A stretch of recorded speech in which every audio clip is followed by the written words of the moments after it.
চট্টগ্রাম শহর থেকে আসার পর সেদিন রাতে কি রান্না করে খেয়েছিলাম আর বাসার কি অবস্থা হয়েছিল তা নিয়ে থাকছে আজকের ব্লগ। হ্যালো সবাইকে, কেমন আছেন সবাই? আমার নতুন আরেকটি ভিডিওতে আপনাদেরকে স্বাগতম জানাচ্ছি। সেদিন চট্টগ্রাম শহর থেকে আমরা বাসায় এসেছিলাম বিকেল 4টার দিকে। তারপর দুজন হেল্পিং হ্যান্ডের মাধ্যমে আমাদের জিনিসগুলো বাসায় নিয়ে আসি। বাসায় নিয়ে আসার পরে বাসায় চারিদিকে ঘুরে দেখলাম যে বাসার খুব বেহাল অবস্থা। মাত্র আমাদের বেডরুমটা একটু পরিষ্কার করে মেয়েকে সেখানে বসিয়ে দিলাম।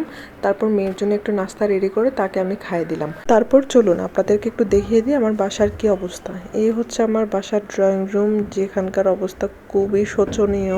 সব জিনিসপত্র ছড়িয়ে ছিটিয়ে আছে, তারপর ধুলো জমে আছে সবকিছুতে। তারপর বেডরুমের অবস্থাও যা তা, কিচেনের অবস্থা তো আরো বেশি খারাপ। এই পুরো বাসাটা গোছাতে অনেকটা সময় লাগবে, তাই ওই দিন আর তেমন কোনো এনার্জি ছিল না যে বাসাটা পুরোটা পরিষ্কার করব। তো শুধুমাত্র আমাদের বেডরুমের বিছানাটা একটু পরিষ্কার করে মেয়েকে নিয়ে খেলতে বসে গেলাম। তারপর সন্ধ্যার দিকে মেয়েকে একটু নাস্তা খাইয়ে দিয়ে এখন আমাদের জন্য রান্না করার পালা। রান্না করে এসে দেখুন রান্নাঘরের অবস্থা আরও খারাপ। শুধুমাত্র আমি চুলা এবং সিঙ্কটা একটু পরিষ্কার করে রান্নাটা বসিয়ে দিব। আর রান্না করব ডাল আর পুঁই শাক, তারপর মাছ ভাজি আর একটা সালাদ। এই আইটেমগুলো দিয়ে আমরা রাতের খাবার শেষ করেছিলাম। এখন দেখুন যে চুলায় ডাল সিদ্ধ হচ্ছে, এদিকে আমি পুঁই শাকটা কেটে নিয়েছি। এটা হচ্ছে মায়ের বাগানের যে পুঁই শাক আমি নিয়ে আসছিলাম সেটা। আর মাছটা ধুয়ে রেখেছি। তারপর ডালে বাগার দিয়ে দিলাম। সিঙ্কে আরও কিছু থালা বাসন জমে গেছে এবং সেগুলো ধুয়ে নিলাম। বাসনগুলো ধুয়ে নেওয়ার পরে আমি মাছটা ফ্রাই করতে দিয়ে দিলাম। মাছ ফ্রাইটা হতে হতে আমি এদিকে সালাদটাও করে নিলাম। তারপর টুকটাক যা কাজ ছিল সেগুলো আমি একটু গুছিয়ে নিলাম। এদিকে রান্নাও শেষ হয়ে গেল। তারপর মেয়েকে আগে খাইয়ে দিলাম, তারপর আমরাও খেয়ে নিলাম। এর পরের দিন জামাইকে বাজারে পাঠালাম কিছু সবজি কিনে নিয়ে আসার জন্য, এবং জামাই বাজার থেকে অনেকগুলো সবজি কিনে নিয়ে এসেছে। এর মধ্যে ছিল পুঁই শাক, বেগুন, কাঁচা পেঁপে, পেঁয়াজ, রসুন, আলু, কাঁচামরিচ, গোটা শুকনা মরিচ।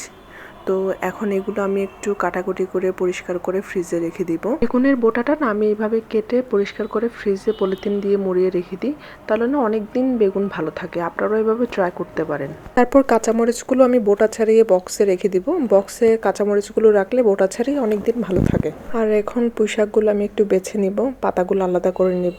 একটু কাটাকুটি করে রাখলে শাকগুলো তাহলে রান্না করতে খুব ইজি হয়ে যায়, তাড়াতাড়ি ফ্রিজ থেকে বার করে রান্নাটা করে ফেলা যায়। এরই মাঝে চলে এসেছে আমার মেয়ে চাচ্ছে যে মা তো অনেকক্ষণ ধরে কাটাকুটি করছে, আমি একটু মাকে হেল্প করতে আসি। মেয়েকে আমাকে হেল্প করবে নাকি আরো আমার কাজগুলো অগোছালো করে দিয়ে আমার কাজ আরো বাড়িয়ে তুলবে, আপনারাই বলুন তো। তো এদিকে মেয়ে শুধু কাজ করছে না, মেয়ের বাবাও কাজ করছে। মেয়ের বাবা রসুনের খোসাগুলো ছিলিয়ে দিচ্ছে যাতে আমি মশলাটা গ্রাইন্ড করে রাখতে পারি আগে থেকে। আসলে এই ছোট বাচ্চা নিয়ে দুজনের সংসারে যদি দুজন মিলে কাজ করি না, তাহলে কাজগুলো অনেক সহজ হয়ে যায়, যেটা আমাদের বাসায় হয়।